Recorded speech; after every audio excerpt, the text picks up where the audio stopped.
S, ಇವತ್ತು ನಾವು ನಿಮಗೆ ಒಂದು ಕಂಪ್ಲೀಟ್ ರಿಪೋರ್ಟ್, ಮಧ್ಯಪ್ರಾಚ್ಯದ ರಿಪೋರ್ಟ್ ಅನ್ನ ನಿಮಗೆ ನಾವು ಕೊಡ್ತಾ ಇದೀವಿ. ಅಂದ್ರೆ ಮಧ್ಯಪ್ರಾಚ್ಯದಲ್ಲಿ ಒಂದು ರೀತಿ ನಾ ಕೊಡೆ ನೀ ಬಿಡೆ ಎನ್ನುವಂತಹ ಪರಿಸ್ಥಿತಿ. ಯಾಕಂದ್ರೆ ಇರಾನ್ ಅಣ್ವಸ್ತ್ರವನ್ನ ಹೊಂದಬಾರದು ಅನ್ನೋದು ಅಮೆರಿಕಾದ ವಾದ.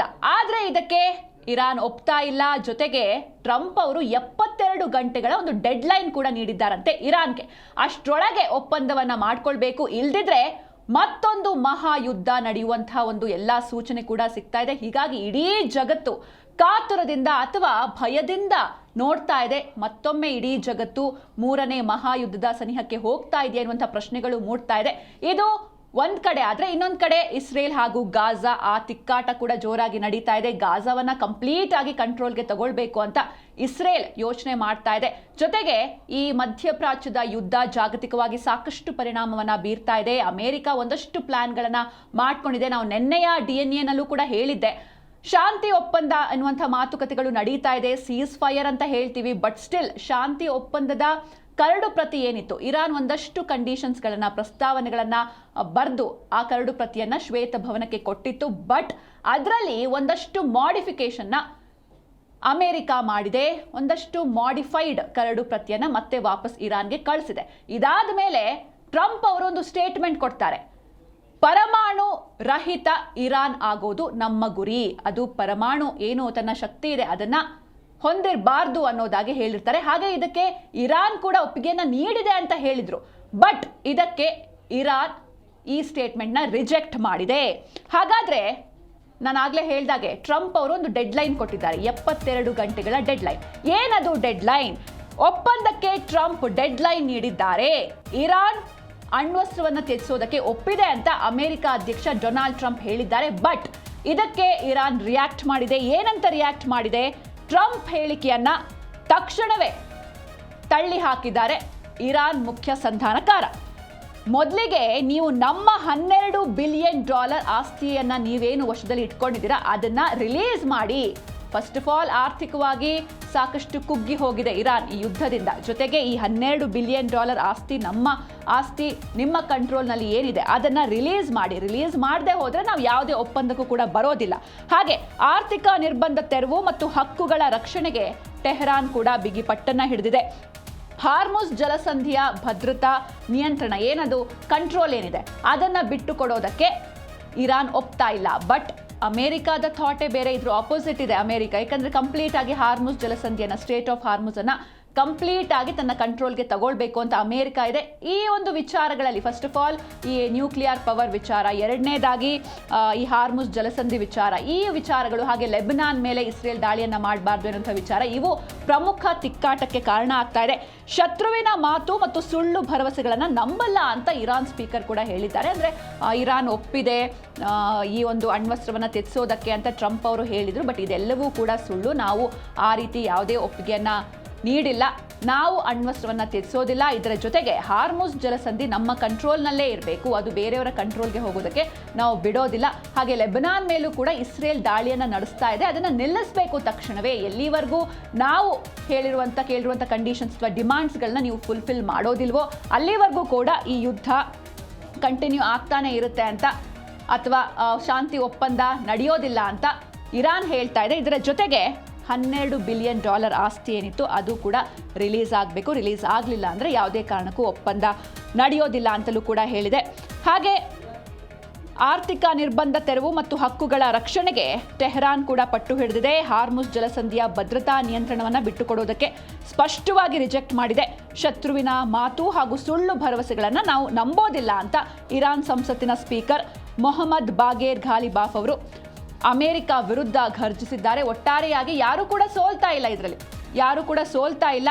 ಹೀಗಾಗಿ ಏನಾಗುತ್ತೆ ಮುಂದೆ ಎಲ್ಲವನ್ನು ಕೂಡ ಕಾದು ನೋಡಬೇಕಿದೆ. ಮತ್ತೊಂದು ಕಡೆ ಟ್ರಂಪ್ ಅವರು ಈ ಹಿಂದೆಯೂ ಕೂಡ ನಾವು ಹೇಳಿದ್ವಿ ಸುಮಾರು ದಿನಗಳಿಂದ ಟ್ರಂಪ್ ಅಮೆರಿಕ ಸೇನೆಯನ್ನ ಆಕ್ಟಿವ್ ಆಗಿಟ್ಟಿದ್ದಾರೆ. ಯಾವುದೇ ಕ್ಷಣದಲ್ಲಾದರೂ ನಾವು ಯುದ್ಧವನ್ನ ಸ್ಟಾರ್ಟ್ ಮಾಡಬಹುದು ಎನ್ನುವಂಥ ನಿಟ್ಟಿನಲ್ಲಿ ಅಮೆರಿಕ ಸೇನೆ ಅಲರ್ಟ್ ಆಗಿರಬೇಕು, ಆಕ್ಟಿವ್ ಆಗಿರಬೇಕು ಅಂತ ಟ್ರಂಪ್ ಹೇಳ್ತಾನೆ ಬಂದಿದ್ದಾರೆ. ಯುದ್ಧ ಮಂಡಳಿ ಆಲ್ರೆಡಿ ರೆಡಿ ಇದೆ ಅಮೆರಿಕಾದಲ್ಲಿ. ಜೊತೆಗೆ ಟ್ರಂಪ್ ಅವರು ಕೂಡ ಒಂದು ಬಿಗ್ ವಾರ್ನಿಂಗ್ ಕೊಟ್ಟಿದ್ದಾರೆ. ಏನದು ವಾರ್ನಿಂಗ್? ಯಾವ ರೀತಿ ಸನ್ನದ್ಧರಾಗಿದೆ ಅಮೆರಿಕ ಅಂತ ನೋಡ್ತಾ ಹೋಗೋಣ. ಫಾಕ್ಸ್ ನ್ಯೂಸ್ ಒಂದು ಸಂದರ್ಶನದಲ್ಲಿ ಇರಾನ್ಗೆ ನೇರ ಮಿಲಿಟರಿ ವಾರ್ನಿಂಗ್ ನೀಡಿದ್ದಾರೆ ಅಮೆರಿಕ ಅಧ್ಯಕ್ಷ ಡೊನಾಲ್ಡ್ ಟ್ರಂಪ್. ನಮಗೆ ಬೇಕಾದ ಒಪ್ಪಂದ ಸಿಗದೇ ಇದ್ರೆ ನಾವು ಈ ಒಂದು ಯುದ್ಧವನ್ನ ಬೇರೆ ರೀತಿಯಲ್ಲೇ ಅಂತ್ಯಗೊಳಿಸ್ತೇವೆ ಅಥವಾ ಇರಾನನ್ನೇ ಕಂಪ್ಲೀಟ್ ಆಗಿ ಅಂತ್ಯಗೊಳಿಸ್ತೇವೆ ಅನ್ನುವಂಥ ಒಂದು ಪವರ್ಫುಲ್ ಸ್ಟೇಟ್ಮೆಂಟ್ ಬಂದಿದೆ ಡೊನಾಲ್ಡ್ ಟ್ರಂಪ್ ಕಡೆಯಿಂದ. ಯುದ್ಧ ಇಲಾಖೆಯ ಮೂಲಕ ಮಿಲಿಟರಿ ಆಪರೇಷನ್ ಸ್ಟಾರ್ಟ್ ಮಾಡೋದಕ್ಕೆ ಟ್ರಂಪ್ ಕೂಡ ಸಜ್ಜಾಗಿದ್ದಾರೆ.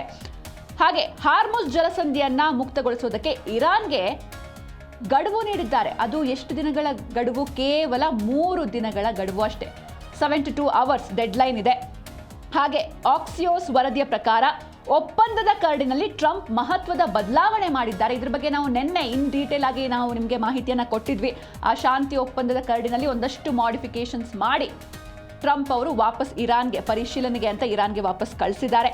ಹೀಗಾಗಿ ಈ ಒಂದು ಟ್ರಂಪ್ ಅವರು ಕೊಟ್ಟಿರುವಂಥ 3 ದಿನಗಳ ಗಡುವು ಏನಿದೆ ಇದು ಗಲ್ಫ್ ವಲಯದಲ್ಲಿ ಹೈ ಟೆನ್ಷನ್ ಸೃಷ್ಟಿ ಮಾಡ್ತಾ ಇದೆ. ಯಾಕಂದರೆ ಒಂದು ರೀತಿ ಬೂದಿ ಮುಚ್ಚಿರುವಂತಹ ಕೆಂಡದ ವಾತಾವರಣ ಹೊಗೆಯಾಡ್ತಾ ಇದೆ. ಯಾವಾಗ ಬೇಕಾದರೂ ಕಿಡಿ ಹೊತ್ಕೊಂಡು ದೊಡ್ಡ ಮಟ್ಟದಲ್ಲಿ ಸ್ಫೋಟಗೊಳ್ಳಬಹುದು, ಬೆಂಕಿ ಹೊತ್ಕೊಳ್ಬಹುದು. ಏಕೆಂದರೆ ಈ ಹಿಂದೆ ಆದಂತಹ ಯುದ್ಧದ ಪರಿಣಾಮ 40 ದಿನಗಳ ಕಾಲ ಏನೆಲ್ಲ ಅವಾಂತರಗಳಾಗಿತ್ತು, ಎಷ್ಟು ಜನ ಸಾವನ್ನಪ್ಪಿದ್ರು, ಆರ್ಥಿಕವಾಗಿ ಎಷ್ಟು ಕುಗ್ಗಿ ಹೋಗಿತ್ತು ಇರಾನ್ ಅಥವಾ ಅಮೆರಿಕ ಕೂಡ. ಹೌದು, ಆರ್ಥಿಕವಾಗಿ ಅಮೆರಿಕಕ್ಕೂ ಕೂಡ ಸಾಕಷ್ಟು ಲಾಸ್ ಆಗಿದೆ. ಇದನ್ನೆಲ್ಲ ನಾವು ನೋಡಿದ್ದೀವಿ. ಹಾಗೆ ಇದು ಜಾಗತಿಕವಾಗಿಯೂ ಕೂಡ ಸಾಕಷ್ಟು ಪರಿಣಾಮವನ್ನು ಬೀರಿತು. ಕೇವಲ ಅಮೆರಿಕ ಇರಾನ್ ನಡುವಿನ ಯುದ್ಧ ಅಲ್ಲ, ಸುತ್ತಮುತ್ತ ಇರುವಂತಹ ಗಲ್ಫ್ ರಾಷ್ಟ್ರಗಳು, ದುಬೈ, ಕುವೈತ್, ಈ ರೀತಿ ಸುತ್ತಮುತ್ತ ಇರುವಂತಹ ಗಲ್ಫ್ ರಾಷ್ಟ್ರಗಳ ಮೇಲೂ ಕೂಡ ಯುದ್ಧವನ್ನು ಇರಾನ್ ಸಾರಿತ್ತು. ಹೀಗಾಗಿ ಈ ಒಂದು ವಾತಾವರಣದಿಂದ ಅಥವಾ ಟ್ರಂಪ್ ಅವರ ನಡೆಯಿಂದ ಗಲ್ಫ್ ವಲಯದಲ್ಲಿ ಈಗ ಹೈ ಟೆನ್ಷನ್ ನಿರ್ಮಾಣ ಆಗ್ತಾ ಇದೆ. ಯಾವಾಗ ಏನು ಬೇಕಾದರೂ ಆಗಬಹುದು. ಹೀಗಾಗಿ ಒಂದು ಕಡೆ ಅಮೆರಿಕ ತನ್ನ ಸೇನೆಯನ್ನು ಆಕ್ಟಿವ್ ಆಗಿ ಇಟ್ಕೊಂಡಿದೆ. ಯಾವಾಗ ಬೇಕಾದರೂ ದಾಳಿಯನ್ನು ಮಾಡಬಹುದು ಅಮೆರಿಕ. ಇದರ ಜೊತೆಗೆ ಈಗ ಇರಾನ್ ಅಂತ ಬಂದರೆ, ಇರಾನ್ ಮೇಲೆ ಅಮೆರಿಕ ಒಂದು ದಾಳಿಯನ್ನು ಮಾಡಿದೆ. ಈ ಹಿಂದೆ ನಾನು ನಿನ್ನೆ ಕೂಡ ಹೇಳಿದೆ, ಒಂದು ಹೆಲ್ ಫೈರ್ ಆಪರೇಷನ್ನ ಅಮೆರಿಕ ಮೊದಲು ಮಾಡುತ್ತೆ ಇರಾನ್ನ ಹಡಗಿನ ಮೇಲೆ. ಅದಾದಮೇಲೆ ಇರಾನ್ ಕೂಡ ಒಂದಷ್ಟು ಕೌಂಟರ್ ಅಟ್ಯಾಕ್ಗಳನ್ನ ಕೊಡ್ತು. ಕೌಂಟರ್ ಅಟ್ಯಾಕ್ ಕೊಟ್ಟಾದ್ಮೇಲೆ ಈಗ ಮತ್ತೆ ಇರಾನ್ ಮೇಲೆ ಅಮೆರಿಕ ಆತ್ಮರಕ್ಷಣಾ ದಾಳಿಯನ್ನು ಮಾಡಿದೆ. ಅಮೆರಿಕಾದ MQ-1 ಎನ್ನುವಂಥ ಒಂದು ಡ್ರೋನ್ನ ಇರಾನ್ ಸೈನ್ಯ ಹೊಡೆದು ಉರುಳಿಸುತ್ತೆ. ಇದಕ್ಕೆ ಸೇಡು ತೀರಿಸಿಕೊಳ್ಳುವಂತಹ ನಿಟ್ಟಿನಲ್ಲಿ ಪ್ರತಿಯಾಗಿ ಇರಾನ್ನ ರೇಡಾರ್ ಮತ್ತು ಡ್ರೋನ್ ತಾಣಗಳ ಮೇಲೆ ಅಮೆರಿಕ ದಾಳಿಯನ್ನ ಮಾಡಿದೆ. ಮುಖ್ಯವಾಗಿ ಗೋರುಕ್ ಮತ್ತು ಕೆಶ್ಮ್ ದ್ವೀಪಗಳಲ್ಲಿನ ಉಗ್ರ ನೆಲೆಗಳ ಮೇಲೆ ಯುದ್ಧ ವಿಮಾನಗಳು ದಾಳಿಯನ್ನ ಮಾಡಿವೆ. ಜೊತೆಗೆ ಹಾರ್ಮುಜ್ ಜಲಸಂಧಿಯಲ್ಲಿ ಇರಾನ್ 28 ಹಡಗುಗಳ ಮೇಲೆ ಕಣ್ಗಾವಲನ್ನ ಇಟ್ಟಿದೆ. ವಿತೌಟ್ ಪರ್ಮಿಷನ್ ಯಾವುದೇ ಹಡಗು ಕೂಡ ಮೂವ್ಮೆಂಟ್ ಆಗೋ ಹಾಗೆ ಇಲ್ಲ. ಹೀಗಾಗಿ ಸೂಕ್ಷ್ಮವಾಗಿ ಗಮನಿಸ್ತಾ ಇದೆ ಇರಾನ್. ನಮ್ಮ ಅನುಮತಿ ಇಲ್ಲದೆ ಹಡಗುಗಳು ಸಾಗುವಂತಿಲ್ಲ ಅಂತ ಇರಾನ್ IRGC ಪಡೆ ಕೂಡ ಹೇಳಿದೆ. ಆದರೆ ಇರಾನ್ ದಾಳಿಯಿಂದ ಸದ್ಯಕ್ಕೆ ಅಮೆರಿಕ ಸೈನಿಕರು ಸೇಫ್ ಆಗಿದ್ದಾರೆ ಅಂತ ಪೆಂಟಗನ್ ಕೂಡ ಮಾಹಿತಿಯನ್ನು ನೀಡ್ತಾ ಇದೆ. ಒಂದು ಕಡೆ ಅಮೆರಿಕಾದ ಅತ್ಯಾಧುನಿಕ ಅಪ್ಡೇಟೆಡ್ ವರ್ಷನ್ ಏನಿತ್ತು MQ-1 ಡ್ರೋನನ್ನು ಇರಾನ್ ಸೈನ್ಯ ಹೊಡೆದು ನಾಶ ಮಾಡಿದೆ. ಇದಕ್ಕೆ ಪ್ರತಿಯಾಗಿ ಅಮೆರಿಕ ಪಡೆ ಇರಾನ್ನ ರೇಡಾರ್ ಮತ್ತು ಡ್ರೋನ್ ತಾಣಗಳ ಮೇಲೆ ಒಂದು ಏರ್ ಸ್ಟ್ರೈಕ್ ಅನ್ನು ಮಾಡಿದೆ.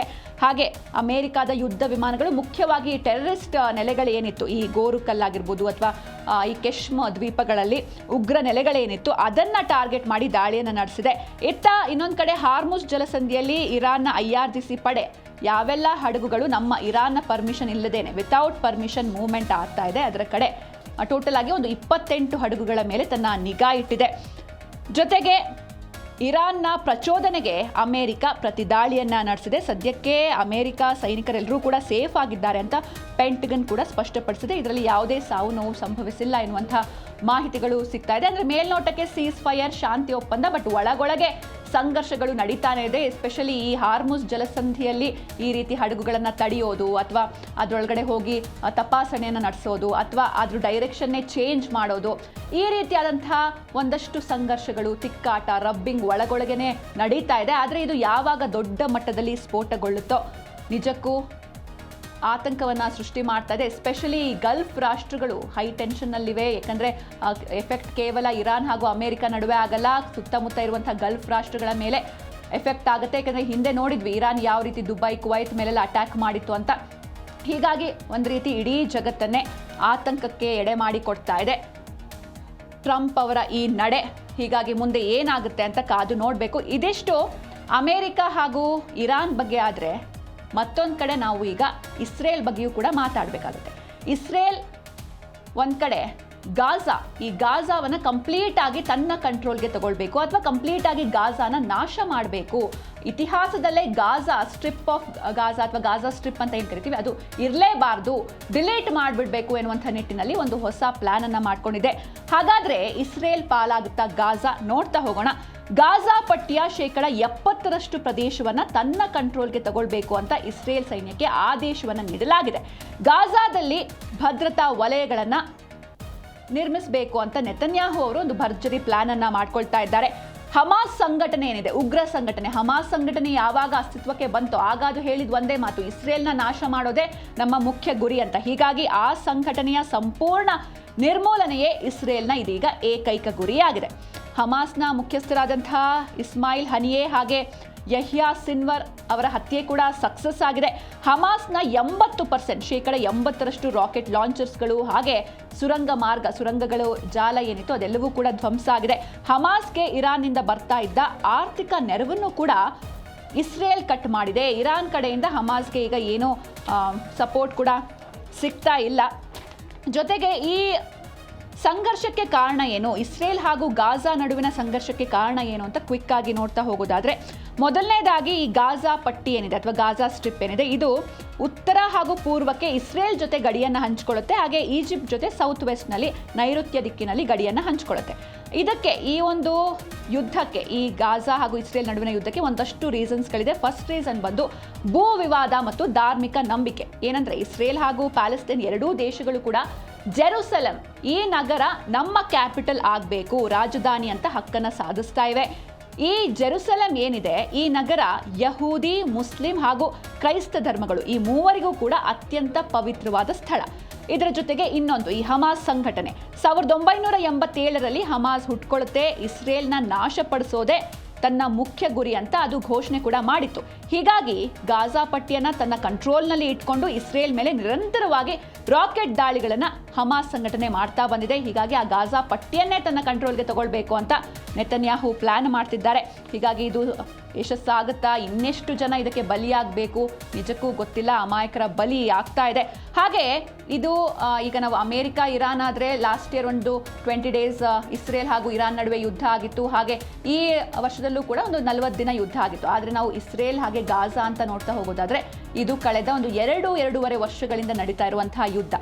ಈ ಯುದ್ಧಕ್ಕೆ ಪ್ರಮುಖ 3 ಕಾರಣಗಳನ್ನು ನಾನು ನಿಮ್ಗೆ ಹೇಳಿದೆ. ಒಂದು ಆ ಉಗ್ರ ಸಂಘಟನೆ, ಹಾಗೆ ಧಾರ್ಮಿಕ ನಂಬಿಕೆ ಆಗಿರ್ಬೋದು. ಜೊತೆಗೆ ಇದ್ದಕ್ಕಿದ್ದಂತೆ ಈ ಗಾಜಾ ಕಡೆಯಿಂದ ಹಮಾಸ್ ಉಗ್ರರು ಇದ್ದಕ್ಕಿದ್ದಂತೆ ಇಸ್ರೇಲ್ ಒಳಗಡೆ ನುಗ್ಗಿ ಅಲ್ಲಿ ಸಾಕಷ್ಟು ಅಮಾಯಕರನ್ನ ಸಾಯಿಸ್ತಾರೆ, ಒಂದಷ್ಟು ಜನನ ಕಿಡ್ನಾಪ್ ಮಾಡ್ಕೊಂಡು ಕರ್ಕೊಂಡು ಹೋಗ್ತಾರೆ. ಇದೆಲ್ಲವೂ ಕೂಡ ಈ ಯುದ್ಧಕ್ಕೆ ಮುನ್ನುಡಿಯನ್ನ ಬರೆಯುತ್ತೆ.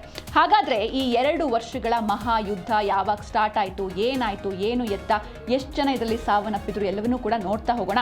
2023ರ ಅಕ್ಟೋಬರ್ 7ರ ದಾಳಿಗೆ ಪ್ರತಿಯಾಗಿ 2 ವರ್ಷಗಳ ಸುದೀರ್ಘ ಯುದ್ಧ ಇದು. ಇಸ್ರೇಲ್ ದಾಳಿಯಿಂದ ಗಾಜಾದಲ್ಲಿ ಈವರೆಗೆ ಬರೋಬ್ಬರಿ 67,075 ಪ್ಯಾಲೆಸ್ತೇನಿಯನ್ನರು ಸಾವನ್ನಪ್ಪಿದ್ದಾರೆ. ಇದರಲ್ಲಿ ಇನ್ನೂ ಒಂದು ಆತಂಕಕಾರಿ ವಿಷಯ ಅಥವಾ ಒಂದು ಬೇಸರ ತರಿಸುವಂಥ ವಿಷಯ ಅಂದರೆ ಮೃತಪಟ್ಟವರಲ್ಲಿ 20,000ಕ್ಕೂ ಹೆಚ್ಚು ಪುಟ್ಟ ಮಕ್ಕಳೇ ಇರೋದು ದುರಂತ. 19 ಲಕ್ಷ ಜನರಿಗೆ ಸೂರು ಸಿಕ್ಕಿಲ್ಲ. ಗಾಜಾದಲ್ಲಿ ಮಾನವೀಯ ಬಿಕ್ಕಟ್ಟು ತೀವ್ರಗೊಳ್ತಾ ಇದೆ. ನಾವು ಕೂಡ ಈಗ ಇಂಟರ್ನೆಟ್, ಸೋಷಿಯಲ್ ಮೀಡಿಯಾದಲ್ಲಿ ನೋಡ್ತಾನೆ ಇದ್ದೀವಿ ಗಾಜಾದಲ್ಲಿ ಸದ್ಯದ ಪರಿಸ್ಥಿತಿ ಯಾವ ರೀತಿ ಇದೆ ಅಂತ. ಪಾಪ ಪುಟ್ಟ ಮಕ್ಕಳು ತಮ್ಮ ತಂದೆ ತಾಯಿಯರನ್ನ ಕಳ್ಕೊಂಡು ಅಥವಾ ಮನೆಗಳಿಲ್ಲದೆ ಒದ್ದಾಡ್ತಾ ಇರುವಂತಹ ದೃಶ್ಯಗಳು. ಇನ್ನು ಯುದ್ಧ ಭೂಮಿಯಲ್ಲಿ ಈಗ ಲೈವ್ ಸ್ಟ್ರೀಮಿಂಗ್ ಕೊಡಬೇಕಾಗತ್ತೆ, ಜನರಿಗೆ ಏನಾಗ್ತಾ ಇದೆ ಅಂತ ತಿಳಿಸ್ಬೇಕಾಗತ್ತೆ. ಹೀಗಾಗಿ ಅಲ್ಲಿ ರಿಪೋರ್ಟರ್ಸ್ಗಳು ಹೋಗ್ತಾರೆ. ಅಂಥವರು 195 ಪತ್ರಕರ್ತರು ಸಾವನ್ನಪ್ಪಿದ್ದಾರೆ. ಹಾಗೆ 554 ಸೇವಾ ಕಾರ್ಯಕರ್ತರು ಬಲಿಯಾಗಿದ್ದಾರೆ ಇಲ್ಲಿವರೆಗೂ. ಜೊತೆಗೆ ಈ ಗಾಜಾದಲ್ಲಿ ಕಾಣಿಸ್ತಾ ಇರುವಂತಹ ಹಸಿವು, ಸೃಷ್ಟಿಯಾಗಿರುವಂತಹ ಹಸಿವು ಅಥವಾ ರಕ್ತಪಾತಕ್ಕೆ ಇಡೀ ಅಂತಾರಾಷ್ಟ್ರೀಯ ಸಮುದಾಯವೇ ತಲ್ಲಣಗೊಂಡಿದೆ. 2023ರ ಅಕ್ಟೋಬರ್ 7ರ ಭೀಕರ ದಾಳಿಗೆ ಪ್ರತಿಯಾಗಿ ಈ ಒಂದು ಸುದೀರ್ಘ ಯುದ್ಧ ಆರಂಭವಾಗುತ್ತೆ. ಈಗ 2 ವರ್ಷಗಳನ್ನು ಇದು ಪೂರೈಸಿದೆ. ಇಸ್ರೇಲ್ ನಡೆಸಿದಂತಹ ಸರಣಿ ದಾಳಿಯಿಂದಾಗಿ ಗಾಜಾದಲ್ಲಿ ಈವರೆಗೆ ಬರೋಬ್ಬರಿ 67,075 ಜನ ಜೀವವನ್ನು ಕಳ್ಕೊಂಡಿದ್ದಾರೆ. ಹಾಗೆ ಈ ಭೀಕರ ರಕ್ತಪಾತದಲ್ಲಿ ಮೃತಪಟ್ಟವರಲ್ಲಿ 20,000ಕ್ಕೂ ಹೆಚ್ಚು ಪುಟ್ಟ ಮಕ್ಕಳೇ ಇರೋದು ನಿಜಕ್ಕೂ ಅತ್ಯಂತ ದೊಡ್ಡ ದುರಂತ. ಎಲ್ಲ ಕಡೆ ಬರೀ ಸಾವು ನೋವುಗಳು, ಸೂರಿಲ್ಲ, ಹೊಟ್ಟೆಗೆ ಹಿಟ್ಟಿಲ್ಲ. ಹೀಗಾಗಿ ಮಕ್ಕಳ ಪರಿಸ್ಥಿತಿ ನಿಜಕ್ಕೂ ಕೂಡ ಆತಂಕಕಾರಿ, ನಿಜಕ್ಕೂ ಕೂಡ ಶೋಚನೀಯ. ಹಾಗೆ ಇದೆಲ್ಲ ಯುದ್ಧದ ಎಫೆಕ್ಟ್ ನಾವು ಕೂಡ ಡೈಲಿ ಅನುಭವಿಸ್ತಾನೆ ಇದ್ದೀವಿ. ಒಂದಲ್ಲ ಒಂದು ರೇಟ್ ಜಾಸ್ತಿ ಆಗ್ತದೆ, ಎಸ್ಪೆಷಲಿ ಪೆಟ್ರೋಲ್ ಡೀಸೆಲ್ ಬೆಲೆ ಜಾಸ್ತಿ ಆಯಿತು, ಗ್ಯಾಸ್ ಬೆಲೆ ಜಾಸ್ತಿ ಆಯಿತು, ಇದೆಲ್ಲವನ್ನ ಕೂಡ ನೋಡ್ತಾ ಇದ್ದೀವಿ. ಅಕಸ್ಮಾತ್ ಇನ್ನೂ ಏನಾದರೂ ಈ ಯುದ್ಧ ಕಂಟಿನ್ಯೂ ಆದರೆ, ಯುದ್ಧದ ವಾತಾವರಣ ಕಂಟಿನ್ಯೂ ಆದರೆ, ಅಥವಾ ಹಾರ್ಮುಜ್ ಜಲಸಂಧಿಯನ್ನು ಇರಾನ್ ಕಂಪ್ಲೀಟ್ ಆಗಿ ತನ್ನ ಕಂಟ್ರೋಲ್ಗೆ ತಗೊಂಡ್ರೆ ಜಗತ್ತಿಗೆ ತೈಲ ಶಾಕ್ ಹಾಗೂ ಆರ್ಥಿಕ ಸಂಕಷ್ಟದ ಭೀತಿ ಎದುರಾಗ್ತಾ ಇದೆ. ಅಮೆರಿಕ ಇರಾನ್ ಯುದ್ಧದ ಭೀತಿಯಿಂದ ಕಚ್ಚಾ ತೈಲದ ಬೆಲೆ ಗಗನಕ್ಕೇರ್ತಾ ಇದೆ. ತೈಲ ಬೆಲೆ ಏರಿಕೆ ಮತ್ತು ಡಾಲರ್ ಅಬ್ಬರಕ್ಕೆ ಇವತ್ತು ಚಿನ್ನದ ಬೆಲೆ ಕೂಡ ಕುಸಿತ ಕಂಡಿದೆ. ಇರಾನ್ ಕ್ಷಿಪಣಿ ದಾಳಿ ಭೀತಿಯಿಂದ ವಾಯು ರಕ್ಷಣಾ ವ್ಯವಸ್ಥೆಯನ್ನು ಕುವೈತ್ ಆಲ್ರೆಡಿ ಸಜ್ಜುಗೊಳಿಸಿದೆ. ಯಾಕಂದರೆ ಯಾವಾಗ ಬೇಕಾದರೂ ಅಟ್ಯಾಕ್ ಆಗಬಹುದು. ಈ ಹಿನ್ನೆಲೆಯಲ್ಲಿ ಕುವೈತ್ ಕೂಡ ರೆಡಿ ಆಗಿದೆ. ಗಾಜಾ ಸಂಘರ್ಷಕ್ಕೆ ಇರಾನ್ ಏನಾದರೂ ಎಂಟ್ರಿ ಆದರೆ ಮಹಾಯುದ್ಧವೇ ಶುರುವಾಗಲಿದೆ. ಇದಂತೂ ಪಕ್ಕ. ಯಾಕಂದರೆ ಗಾಜಾನ ಕಂಪ್ಲೀಟ್ ಆಗಿ ಕಂಟ್ರೋಲ್ಗೆ ತಗೊಳ್ಬೇಕು ಅಂತ ನೆತನ್ಯಾಹು ಪ್ಲಾನ್ ಮಾಡ್ತಿದ್ದಾರೆ. ಇದಕ್ಕೇನಾದ್ರು ಇರಾನ್ ಎಂಟ್ರಿ ಕೊಟ್ಟರೆ ಅಲ್ಲಿಗೆ ಮೂರನೇ ಮಹಾಯುದ್ಧ ಆಗೋದು ಫಿಕ್ಸು. ಜರ್ಮನಿ, ಕತಾರ್ ದೇಶಗಳಿಂದ ಪರಿಸ್ಥಿತಿಯನ್ನು ತಿಳಿಗೊಳಿಸೋದಕ್ಕೆ ರಾಜತಾಂತ್ರಿಕ ಪ್ರಯತ್ನ ಕೂಡ ನಡೀತಾ ಇದೆ. ಆದರೆ ಒಟ್ಟಾರೆಯಾಗಿ ಏನೇ ಆದರೂ ಕೂಡ ಟ್ರಂಪ್ ಹಾಗೂ ನೆತನ್ಯಾಹು ನಿರ್ಧಾರದ ಮೇಲೆ ಜಗತ್ತಿನ ಭವಿಷ್ಯ ನಿಂತಿದೆ. ಹೀಗಾಗಿ ಎಲ್ಲಿಗೆ ಬರುತ್ತೆ ಯುದ್ಧ, ಏನು ಎತ್ತ ಎಲ್ಲವನ್ನು ಕೂಡ ಕಾದು ನೋಡಬೇಕಿದೆ.